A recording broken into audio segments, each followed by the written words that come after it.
अनंत सुखदुःखाच्या प्रवाहाला घेऊन नदी गावचा काठ जवळ करत असते. ती कुठे वळसा घेते आणि वळसा घेऊन मग दुसऱ्या गावच्या सीमेकडे मार्गस्थ होते.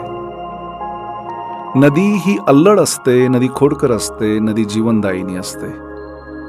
नदी ही पिढ्यानपिढ्याच्या लोककथा व आठवणी घेऊन असते. नदी एक जीवन असते. नदी आस्थेचा संगमही असते. नदी आणि नदीचा काठ कधी कधी पंचमहाभूतातील जीवन अंश सामावून घेत मोक्षही देणारी असते. नदी प्रत्येक व्यक्तीच्या बालपणातील आठवणींचा कल्लोळ असते. आपले पूर्वज शिक्यात जशी भाकरी जपून ठेवायचे ना, तसे बालपणीतील आठवणी जपून ठेवण्यासाठी नदी ही प्रत्येकाच्या आठवणीतील शेकही असते.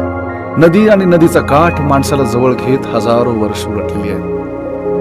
नदी निसर्गाला समजून घेत आहे, आपल्याला समजून घेत आहे, भवतालाला समजून घेत आहे. पण आपण मात्र समजून घेतो का तिचा प्रवाह, तिचा काठ? हाच एक छोटासा प्रयत्न. चला जाणूया नदीला. गंगे तुझ्या तीराला मन हे निवांत राही. गंगे तुझ्या तीराला मन हे निवांत राही.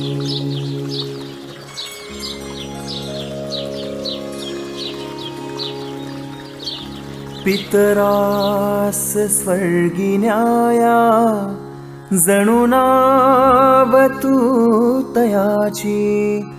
पितरास स्वर्गी न्याया जणू नाव तू तयाची. देवोनी अस्ति काही, देवोनी अस्ति काही. जन ठेवतात ग्वाही, जन ठेवतात ग्वाही. सागरे गपगरे गपनी पगरे सा.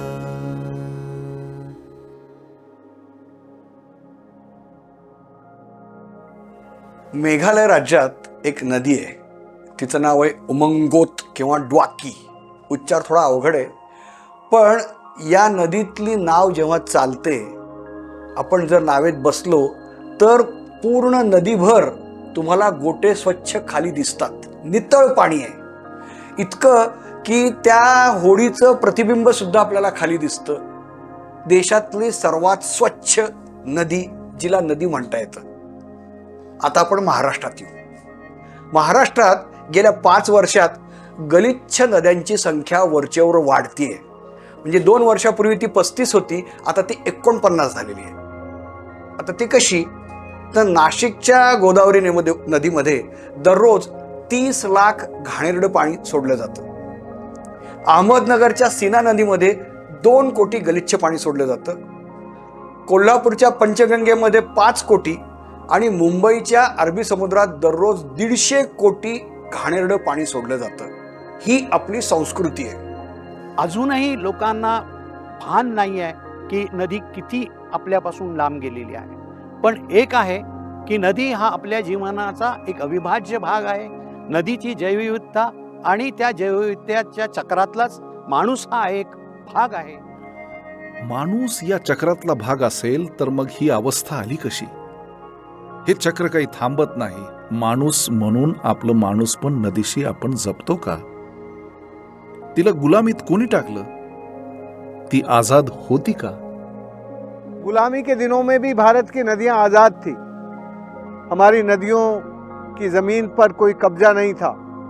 अतिक्रमण मुक्त थी, नदियां प्रदूषण मुक्त थी और नदियों का जल शोषण मुक्त था.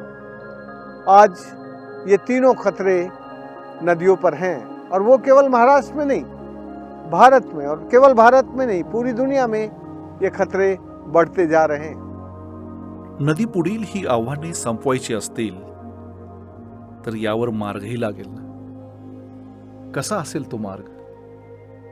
मानवी जीवनांमध्ये नद्यांचं महत्त्व हे अनन्यसाधारण आहे आणि त्याच दृष्टीनं नद्यांचं संवर्धन करणंसुद्धा तेवढंच आवश्यक आहे. विशेषतः आजच्या जगामध्ये जेव्हा आपण बघतो की हवामानातील बदल, प्रदूषण अशी अनेक आव्हानं आपल्यासमोर आहेत आणि त्या अनुषंगानं नद्यांसाठी आपल्याला एक वेगळी मोहीम आखणं ही काळाची गरज आहे. आणि त्या दृष्टीनंच महाराष्ट्र शासनाच्या सांस्कृतिक कार्य विभागाने चला जाणूया नदीला या अभियानाची सुरुवात यावर्षी केलेली आहे. या अभियानाचं उद्दिष्ट खरं तर अतिशय साधं, सोपं आणि सरळ असं आहे की नद्यांच्या बाबतीत समाजामध्ये जनजागृती करणे आणि त्यानंतर एक सामाजिक त्याची चळवळ निर्माण होईल, एक लोक चळवळ निर्माण होईल, त्या माध्यमातून नद्यांचं संवर्धन होईल. ही भूमिका घेऊन महाराष्ट्र शासन आपल्यापर्यंत आता पोहोचत आहे. नदीला समजून घेताना तिचं उत्तरदायित्व कुणाला तरी घ्यावं लागेल, कुणाला तरी पुढे यावं लागेल. एक एक करीत पुन्हा मग समाज एकवटेल. महाराष्ट्र सरकार ने और जल बिरादरी से जुड़े हुए महाराष्ट्र के संगठनों ने और इस तरह के और बहुत सारे संगठन एक साथ आके, एक मंच पे आके नदियों को समझने, नदियों को जानने और नदियों की जो बीमारी है उसका निदान पाने के लिए एकजुट हुए हैं. इसीलिए महाराष्ट्र सरकार ने भी बहुत अच्छे से अपने हाथ आगे बढ़ाए और इन संगठनों के साथ मिलकर इस नदी को, महाराष्ट्र की नदियों को शुद्ध सदा नीरा बनाने के लिए 109 नदियों पर अपना लक्ष्य रखा है, जिनको समाज और राज दोनों जान रहे हैं. दोनों जान रहे हैं कि इस नदी की बीमारी क्या है. सगळ्यांनी मिळून एकत्र येऊन काही गोष्टी करायला पाहिजे. ज्या गोष्टी केल्या तर त्या चिरकाल टिकतील आणि त्यातून काहीतरी चांगल्या गोष्टी घडतील. लोकसहभाग हा खूप महत्त्वाचा आहे. म्हणजे 2015-16च्या दुष्काळानंतर लोकांना हे लक्षात आलं की लोकसहभागातून केलेली ज्या कामं आहेत किंवा नदीचं संवर्धन आहे ते चिरकाल टिकलेले आहे. म्हणजे आज आपण या ठिकाणी उभा आहोत, माझ्या मागे जे पाणी दिसते ते लोकसहभागामुळे.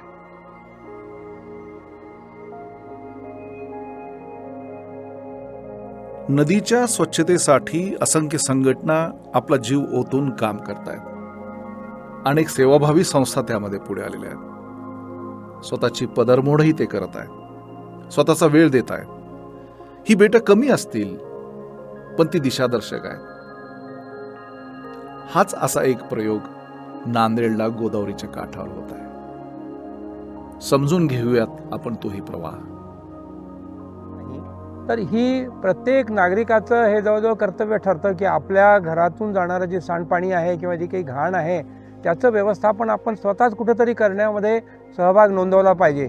ही जबाबदारी केवळ महानगरपालिकेवर किंवा नगरपालिकेवर देण्यामध्ये अनेक मर्यादा पडतात. आज मोठ्या अनेक शहरातून हे जे सांडपाण्याचं हे पाणी जे आहे ते जाऊन नद्यांमध्ये मिसळतं, नदीचं प्रदूषण होतं, आरोग्याला धोका निर्माण होतोय सगळ्या ठिकाणी. तर हे याच्यामध्ये नागरिकांनी कुठेतरी आपली जबाबदारी ओळखून आपल्या जवळच्या परिसरामध्ये त्या ठिकाणी वेगवेगळे सोकेज पिट्स आणि इतर माध्यमातून अनेक माध्यमं आहेत ज्यातून हे सांडपाण्याचं व्यवस्थापन करता येऊ शकतं. ही जबाबदारी संपूर्णपणानं नगरपालिकांवर सोपवली तर त्याला मर्यादा पडतात आणि त्यामुळं शहराचं आरोग्य, स्वच्छता या सर्व बाबतीमध्ये धोका निर्माण होतो. त्यामुळं मला वाटतं की ही एक चांगली संधी आहे की नागरिक स्वतः जे आहे आपल्याकडचं जी काही घाण आहे, पाणी आहे, सांडपाणी आहे ते सर्व नदीत न सोडता त्याचं व्यवस्थापन करण्याकरता स्वतः त्याच्यामध्ये सहभागी होऊ शकतात. कारण ह्या नांदेडकरांचं भाग्य आहे की इतकी चांगली गोदावरी पवित्र नदी आमच्या शहरातून वाढते. दुर्दैवाने काही दूषित झालेली आहे, त्याचं शुद्धीकरण करणं आणि ह्या कचरासुद्धा आम्हीच करतो, ते थांबवणंसुद्धा आमच्याच हाती आहे.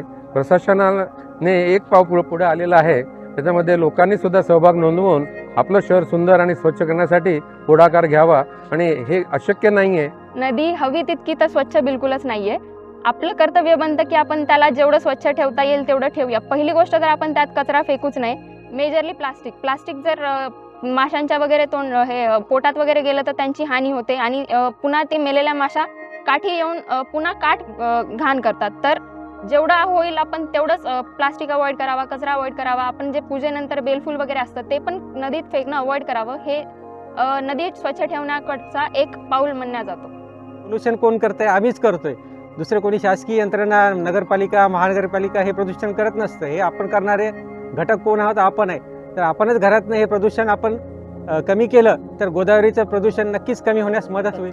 म्हणजे आपल्याला बोलता येतं, पण त्या नदीला तर बोलता येत नाही. तिच्या भावना समजणं हे सुद्धा मला वाटतं आज एक सुजाण नागरिक म्हणून आपली गरज आहे. असं म्हणतात ज्या समाजात आपण जन्मतो त्याची काहीतरी देणेकरी लागतो. म्हणजे नदी आपल्या शहराच्या विकासामध्ये इतका हातभार लावतीये, सौंदर्याचं एक प्रतीक आहे. त्या काठावर बसून आपण अनेक संध्याकाळ सकाळ या सूर्यास्त आणि सूर्योदयाबरोबर घालवतो आणि मनाची एक आध्यात्मिक सुद्धा प्रगती त्याच्यासोबत होत असते. त्या शहराची ओळखच मुळात नदी असते. मग या नदीच्या प्रती आपलं काही उत्तरदायित्व म्हणून मला वाटतं आपण आता पुढे येणं अत्यंत आवश्यक आहे.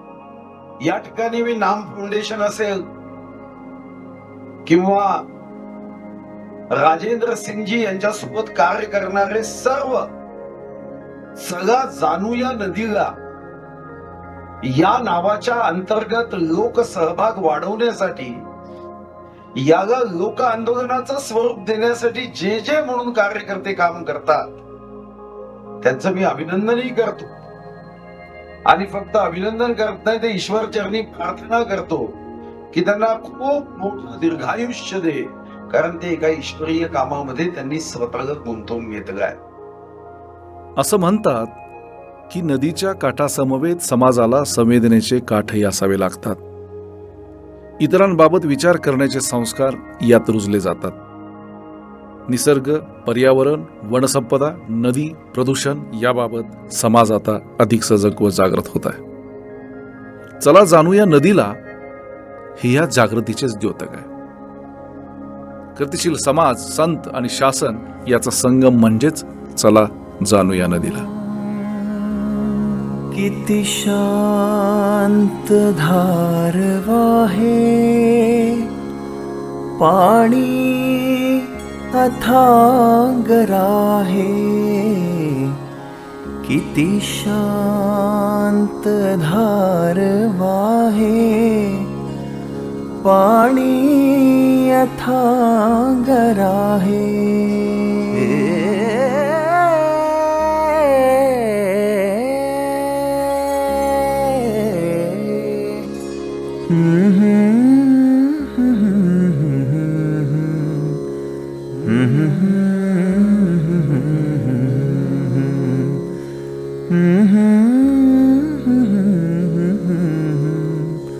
मन हे निवांत राही.